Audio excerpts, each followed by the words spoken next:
Я думаю аб знакамітых продках, якіх шмат хто не ведае ў нас.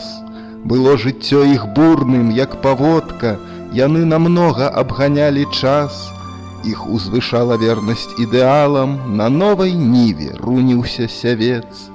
У будучыню зерне прарастала, каб золатам калосся зазвінець. Ён нёс свой крыж цярпліва, без ныцця, як самабытны, непаўторны творца. Хоць рана згасла полымя жыцця, ды ўсё гарэць, не згаснуць яго зорцы. 9 снежня 1891 года у Мінску нарадзіўся чалавек незвычайнага таленту і незвычайнага лёсу. Таленту яму было дадзена ад прыроды столькі, што ён мог бы выкрасаць ім чарадзейны агонь паэзіі яшчэ і сёння. Сям'я Богдановичаў пражывала ў Мінску на Траецкай гары па Александраўскай вуліцы ў доме нумар 25, што ў двары на другім паверсе.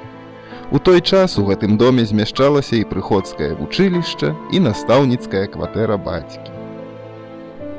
Летам 1892 года сям'я пераязджае ў Гародню.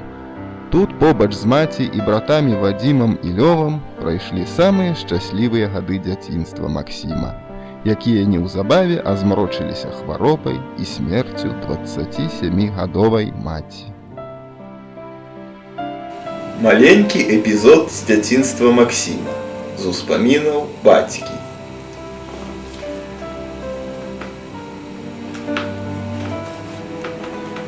Раніцай 4 кастрычніка ён прачнуўся вельмі рана.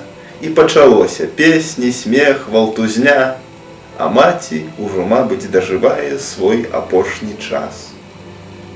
«Доктара», — сказала яна мне. Я бягу па доктара.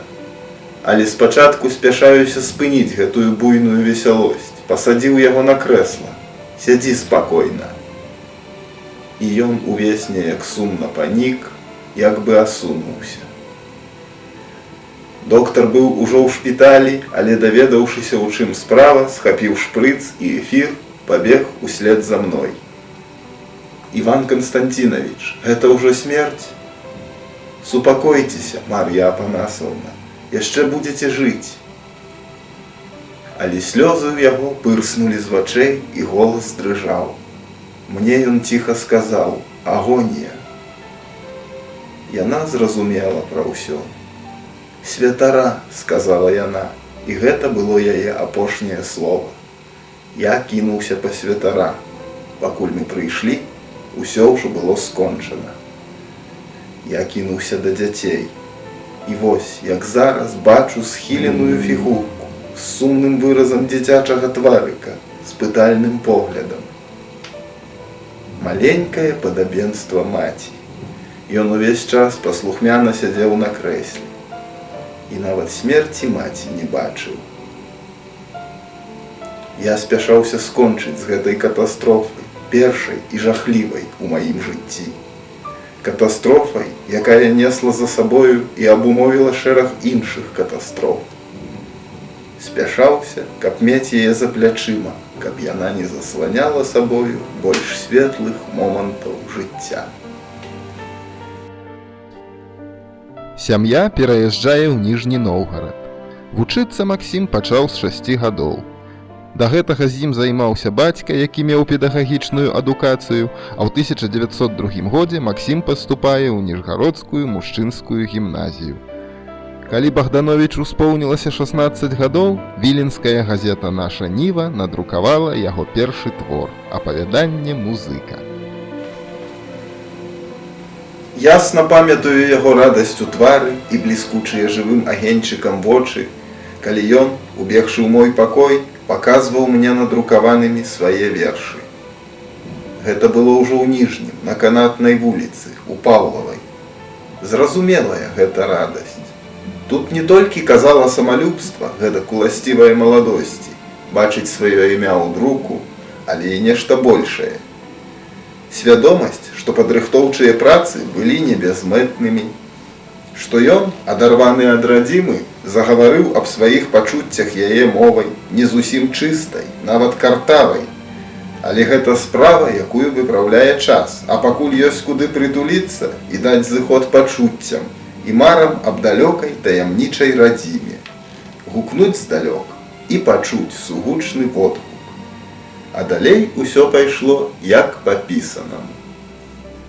У 17 гадоў ён ужо піша вершы, якія мы сёння называем хрэстаматыйнымі.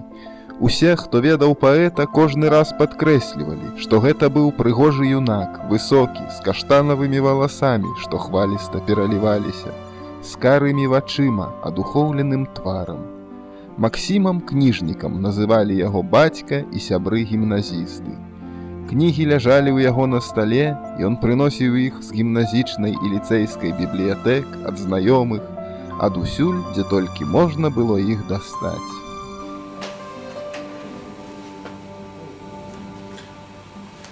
Максім нораву быў вясёлага, асабліва ў дзяцінстве і юнацтве. Смяшлівы, гэтую рысу асабліва адзначаю. У дзяцінстве бывала прыбяжыць у слязах, з плачам жалячыся на якую-небудзь крыўду. Але ад слёз хутка пераходзіць да смеху. Рэдка што-небудзь без смеху ён мог перадаць, ва ўсім знаходзіў смешны бок. У класе смяяўся, калі сам адказваў, смяяўся, калі іншыя адказвалі, за што яму і даставалася. Пасля, у маладосці, калі ў ім абазначылася грудная хвароба, гэты прастадушны дзіцячы смех заменіцца лёгкай усмешкай, якая нязменна заўважалася на вуснах. Таленавіты ад прыроды, надзелены паэтычнай душой, Максім піша на роднай беларускай мове. Мове бацькоў і прадзедаў ён навучыўся з кніг. Бацька паэта быў выдатным беларускім вучоным-этнографам, меў багатую бібліятэку самых разнастайных кніг пра Беларусь, якімі захапіўся ў гады дзяцінства і Максім. Менавіта гэтыя кнігі абудзілі ў ім цікавасць да роднага краю, яго трагічнага лёсу, яго людзей і прыроды. Цікавасць, якая перарасла затым у самаахвярную любоў, вялікую мэту ўсяго жыцця. Пералічаныя акалічнасці самі па сабе не надта б шмат значылі, каб не геніяльнае чуццё, якім быў надзелены Богданович ад прыроды, калі б не выключнай сілы паэтычны дар, што даецца толькі натурам цэласным і глыбокім, калі б не тонкі і пранізлівы розум, што здзіўляе сваёй сталасцю. Малады чалавек, што амаль не помніў роднага краю, быў аддзелены ад радзімы тысячамі вёрст, заспяваў аб ім велічную і прыгожую, бязрадасную і балючую, гнеўную і пяшчотную песню на роднай матчынай мове. А як родную згадаю старану, як згадаю яе буднасць і нуду, сэрца сціснецца, а я пяяць пачну. Мо душу хоць трохі гэтым адвяду. Грозна песня разліваецца звініць, долю горкую мужыцкую кляне, бо нявідзімы ланцуг на ім вісіць, бо ім цяжка жыць у роднай старане. У сваёй творчасці Максім Богданович вельмі шырока выкарыстоўваў фальклорны матэрыял. У многіх вершах адчуваецца адбітак інтанацыйна-рытмічнага ладу народнай песні. Пад уплывам беларускага фальклору былі напісаны вельмі своеасаблівыя паэмы: «Страцім лебедь», «Камарык насаты тварык», «Максім і Магдалена».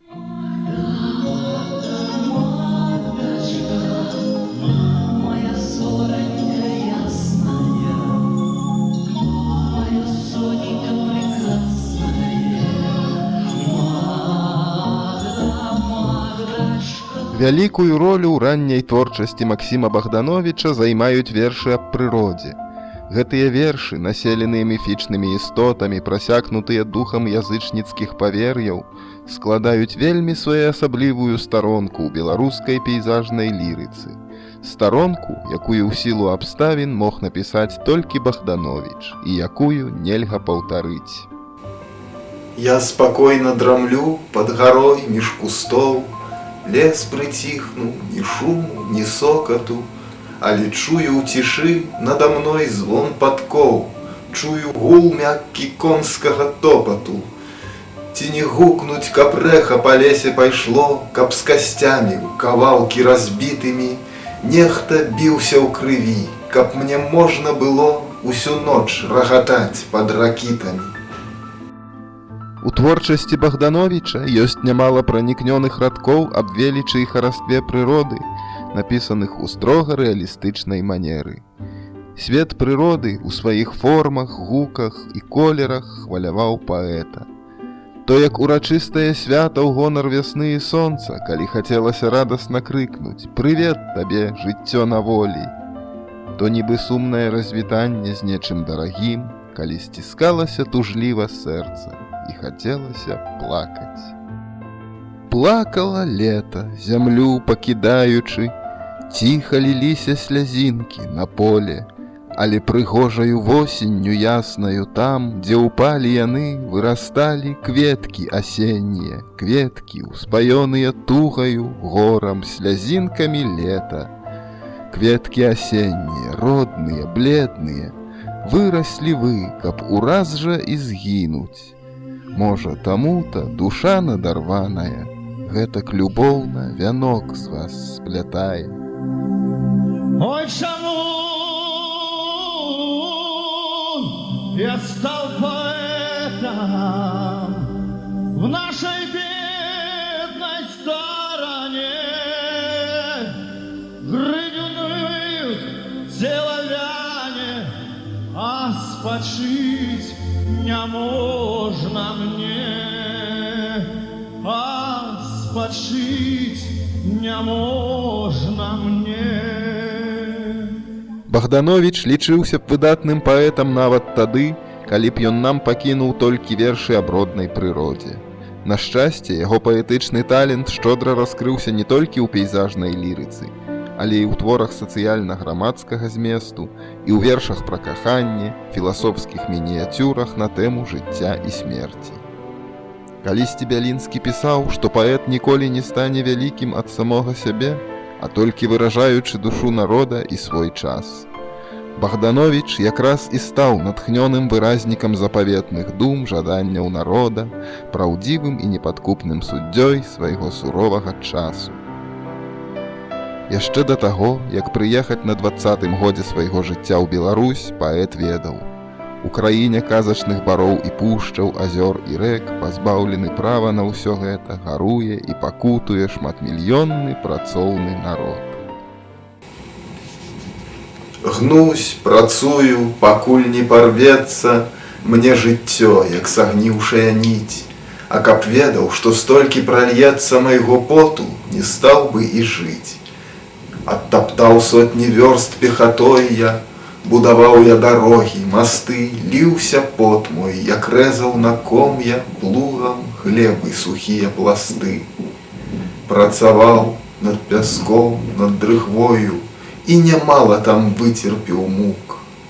І не прыйдзецца мне пад зямлёю гэтых чорных саромецца рук. Раю мой родны, як выклятым Богом, столькі ты зносіш нядолі.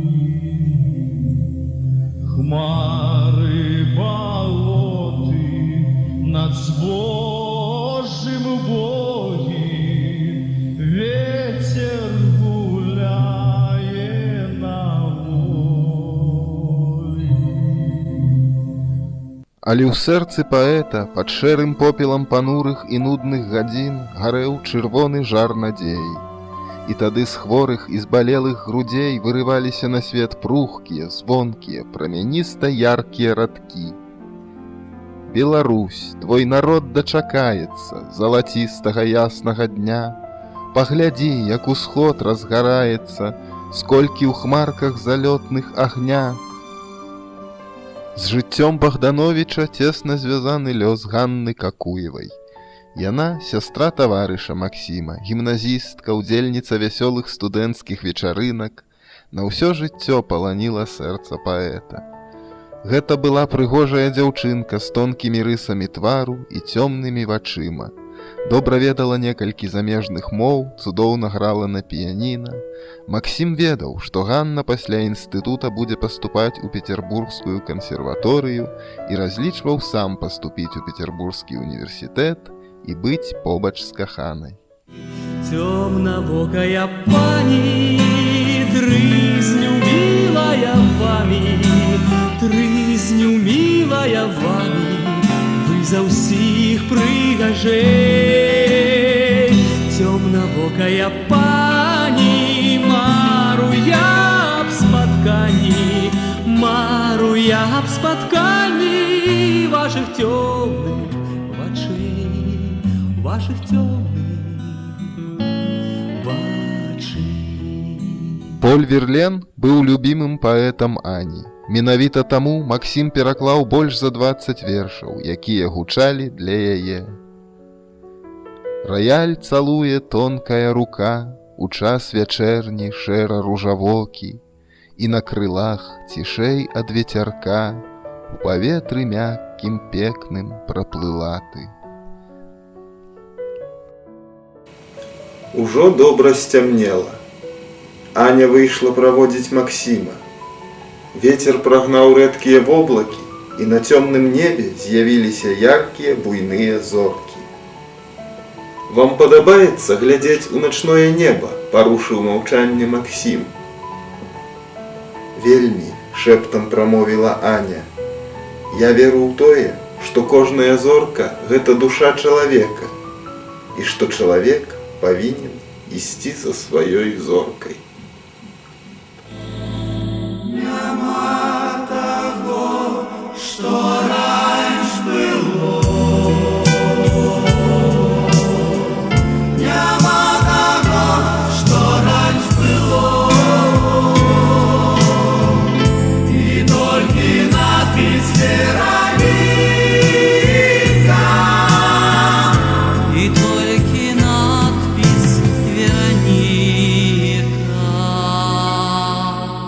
У гасцёўніка Куевых Максім бачыў партрэт Ані ў маленстве.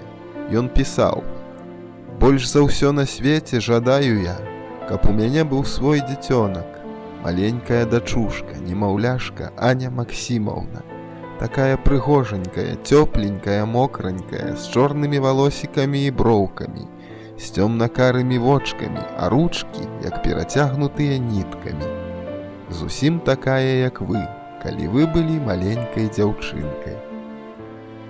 Але марам паэта не суджана было здзейсніцца. Яны мелі зусім нядоўгі век. Цётка Ганны, якая апекавала дзяўчыну, зведаўшы пра хваробу Максіма на сухоты, робіць усё, каб перашкодзіць каханню, і амаль сілаю выдае яе замуж за іншага. Розумам паэт адчуваў заканамернасць такога зыходу. Розумам, але не душой. «Мне доўгае расстанне з вамі чарней ад вашых чорных кос. Чаму ж нядобры час прынёс мне доўгае расстанне з вамі?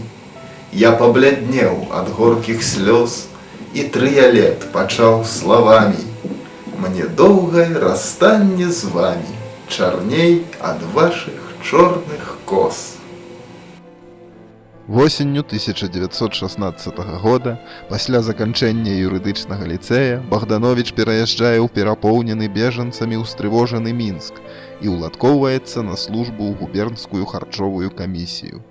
Але пагібельная хвароба, якая ўвагнала ў магілу яго маці і братоў, прымушае кінуць усё – планы, справы, сяброў.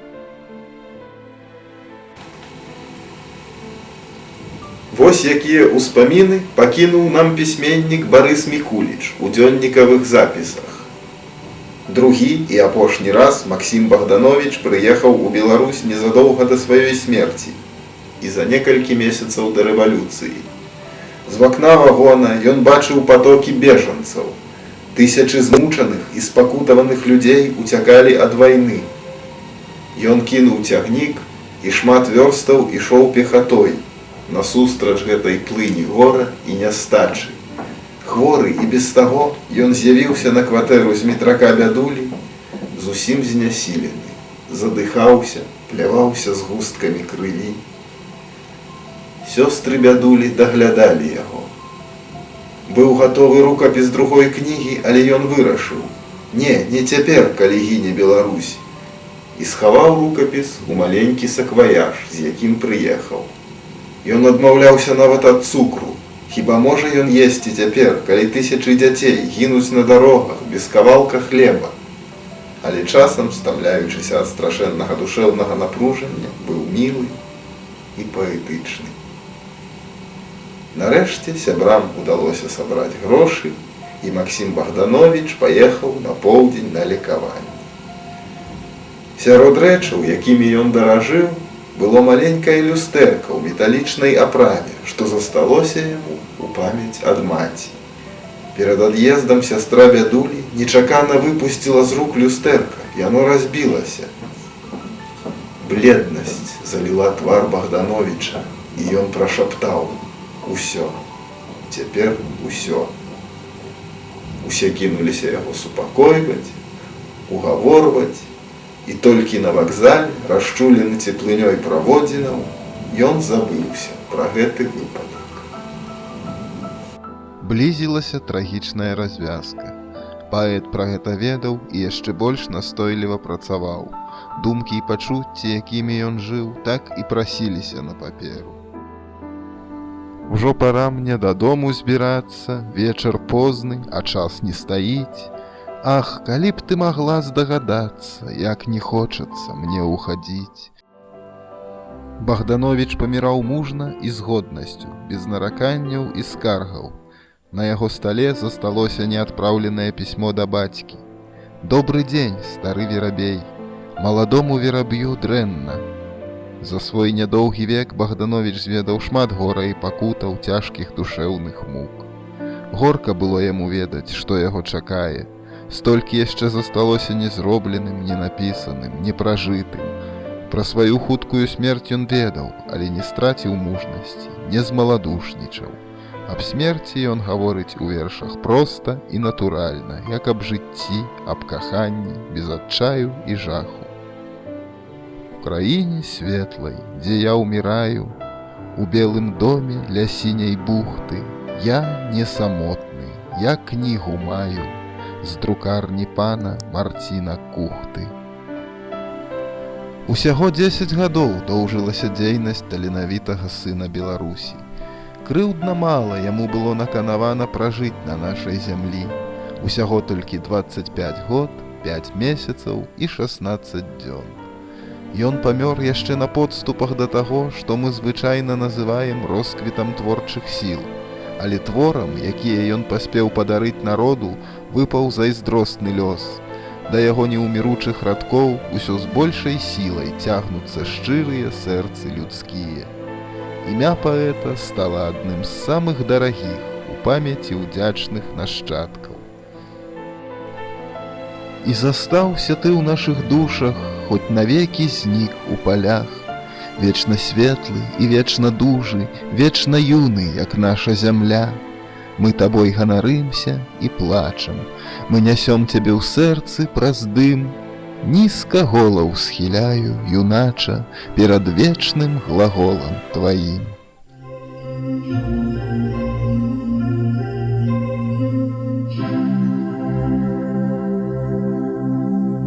Ой, чаму я стал поэтом в нашей бедной стороне? Няяркая маленькая вясёлка. У круг месяца ледь бачна зіхаціць. Яе не кожны нават і прыкмеціць. Хто ў гэты час на неба паглядзіць? Няяркая маленькая вясёлка. Праз гэта ты і даспадобы мне. Бо я одну з табою долю маю. Зіять ледь бачна ў сіняй вышыне,